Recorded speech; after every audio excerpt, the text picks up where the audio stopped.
of something. What do you do, Brian? What do you do? What do you say? Yeah, it's a great question because I've been asked that question. People say, facilities management, like, what is that? What do you do? And right, it encompasses a lot of different things.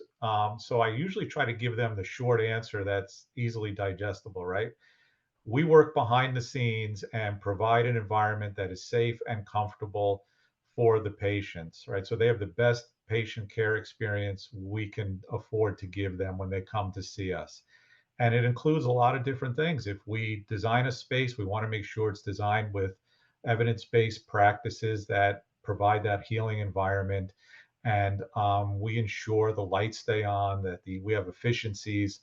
So it's hard to capture all that in just a one or two sentences, and sometimes it prompts more questions because most lay people say, well, what exactly, what do you do? How does that work? And why do you do that? And they don't realize or appreciate perhaps all the things that Right. facilities management does behind the scenes to make sure the lights stay on, the steam stays on, right? The heat stays on, the HVAC, the air exchanges, the pressure relationships.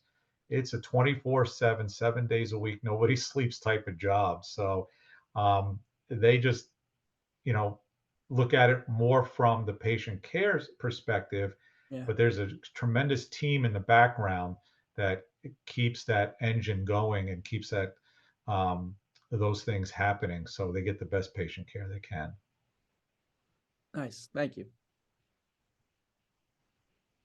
And I think you summed it up so succinctly and eloquently. That's really exactly it.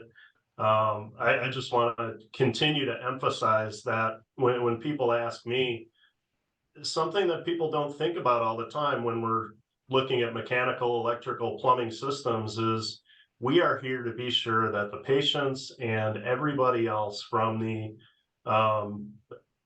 people that greet the patients at the door to the surgeons that are operating them have the safest experience possible. And it's all of those details that you mentioned.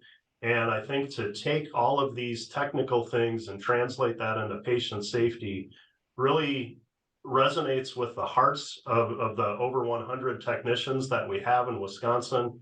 It creates a lot of pride. They go home to their families and talk about this in a different way than being a technician or a mechanic or something like that.